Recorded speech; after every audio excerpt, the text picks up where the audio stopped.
Bonjour, c'est Gilles du site boursicoté.com. Voici l'analyse technique matières premières pour cette séance du lundi 9 septembre 2013. Sur l'or, nous avons la confirmation que le signal baissier est en train de s'installer, puisque suite au rebond technique que nous avons eu vendredi, les cours se stabilisent ici sur la moyenne mobile 20 exponentielle. Donc on confirme ici l'apparition d'un biais baissier court terme, puisque nous avons des plus bas de plus en plus bas et des points hauts qui sont aussi baissiers. Ce mouvement s'inscrit suite à un mouvement de hausse ici assez marqué. On avait tenté une cassure de cette résistance moyen-long terme qui avait échoué, puisque nous avons eu deux tests ici, et donc le franchissement a échoué à deux reprises consécutives. Donc là, les cours ici consolident. Alors sur la phase de hausse, on a cassé ici la zone de 38,2% de Fibonacci.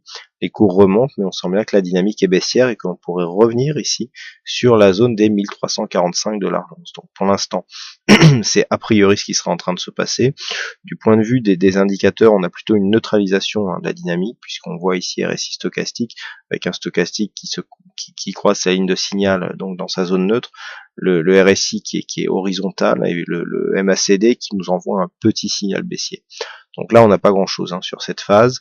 Quoi qu'il en soit, si on garde ici le fait que la dynamique est baissière et que l'on revient ici sur la moyenne mobile 20 exponentielle pour se stabiliser, montre qu'il y a quand même de fortes probabilités que l'on reparte ici à la baisse et que l'on vienne inscrire un point bas inférieur au précédent et que donc que l'on entame ici cette zone 50-61,8. Donc si c'était le cas, il faudrait bien surveiller cette zone ici des 1345 $ l'once qui pourrait bien provoquer un rebond technique. Par contre, si les cours remontent ici et reviennent au contact de la bolle supérieure, on pourra avoir une nouvelle dynamique haussière qui s'installe. Je rappelle qu'ici nous sommes ici sur une phase haussière, consolidation ici au sein d'une phase haussière. On peut voir ici une consolidation qui est peu dynamique au regard de la dynamique qui avait lieu ici, qui avait cours sur la phase de hausse, dynamique beaucoup plus faible. Et donc on peut dire ici que sur ce fond de tendance, on est toujours sous influence haussière. Donc sur un départ ici, un retour d'un mouvement haussier, donc sur une cassure de ce plus haut significatif, qui plus est se trouve sur une zone majeure, puisque une zone psychologique, on a un point haut sur cette bougie à 1399,80, c'est pas anodin quand même. Donc le fait de repasser ici au-dessus des 1400 $ l'once, bien nous replacerait dans une possibilité de flux haussier, et 1400, vous voyez qu'on ne serait plus du tout loin ici de cette résistance baissière pour pourquoi pas transformer avec un franchissement à la hausse. Sur le WTI, là aussi, nous sommes toujours dans une continuité haussière, mais le flux a l'air de manquer de dynamique, puisque après ici cette phase de hausse, on revient déjà vers la moyenne mobile 20 exponentielle. Donc on sent ici un mouvement qui n'est pas très dynamique. On est venu confirmer ici cette zone de support, mais il semblerait que le mouvement ici, le contact ne donne pas suite à une poursuite du mouvement, puisque nous avons ici un point haut qui est en train de se confirmer comme point haut significatif, qui reste sous le plus haut précédent. Donc là on est clairement dans une perte de dynamique. Alors déjà que du point de vue du WTI, on avait assez peu de dynamique haussière. Ça, je vous l'avais déjà signalé la semaine dernière sur cette phase, donc en fait on est en train de confirmer, et donc la zone vraiment qui sera la zone majeure à surveiller, ça sera cette zone ici des 108 $ le baril. Bon, en attendant ici, on peut très bien jouer un retour, donc soit vers, si on veut jouer moyen terme, soit un retour ici vers 108, soit on peut jouer ici des zones intermédiaires, comme c'est une zone qui est très intéressante, à 108,70.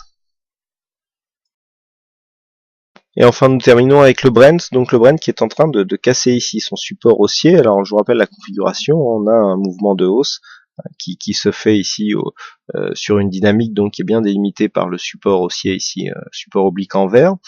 Sur cette phase ici, nous avons donc un mouvement qui semblait être bien orienté à la hausse, même si elle était peu dynamique, même si le mouvement était peu dynamique.